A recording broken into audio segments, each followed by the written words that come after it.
அனீஷ் எப்படி இருக்க?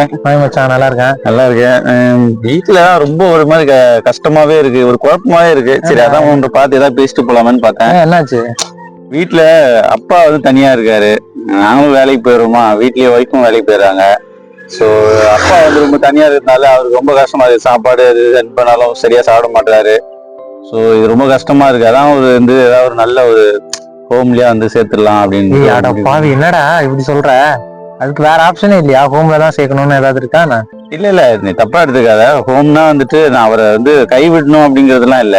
அவர் வந்து நல்லபடியா இங்க இருந்து ரொம்ப கஷ்டப்படுறதை விட நல்லபடியா பாத்துக்கிற ஏதாவது ஹோம்ல வந்து சேர்த்துட்டோம் அப்படின்னா அவருடைய நல்லதுக்காக தான். மற்றபடி அவர் வெறுக்கல, மத்தவங்கள மாதிரி வந்துட்டு அவங்களை கொண்டு போயிங்கன்னா தள்ளிடலாம் அப்படின்ற எண்ணம் கிடையாது.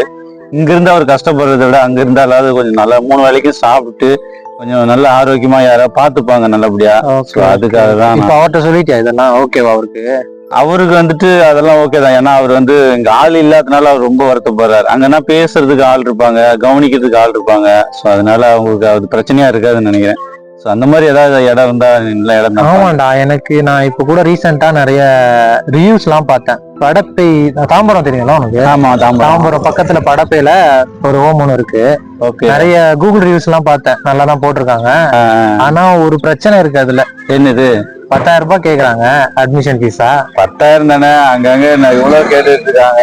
நம்ம அப்பாவுக்காக 10,000 ரூபாய். அவர் சாப்பாடு வீட்டுல இருந்தாலே சாப்பாடுக்கு எல்லாமே நம்ம மருந்து மாத்திரை எல்லாம் பார்க்கும்போது அதுவே எக்கச்சக்கமா இருக்கு. அவங்க 10,000 ரூபாய் கேட்கறதுல எந்த உண்மை இல்லையா? அப்போ தாராளமா கொடுக்கலாமே 10,000. உனக்கு ஓகேனா நான் நம்பர் தரேன், அந்த நம்பர்ல நீ கான்டாக்ட் பண்ணி மற்ற டீடைல்ஸ் எல்லாம் கேட்டுக்கோ.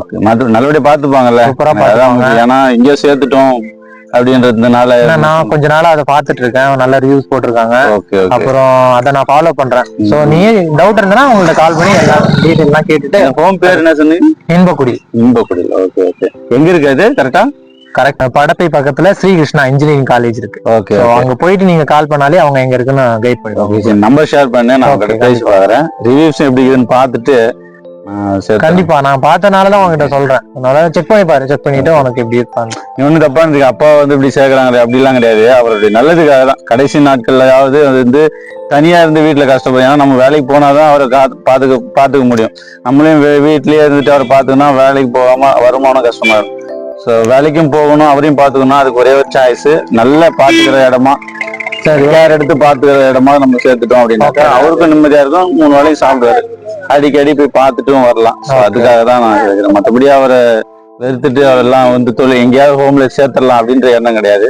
அங்க இருந்தாலாவது நல்லா இருப்பாருன்ற ஒரு முடிவில் தான் கேட்டேன். சரி, ஓகே, பிரச்சனை அதான். நீ செக் பண்ணி பாரு, செக் பண்ணி பார்த்துட்டு இன்பக்குடியில்.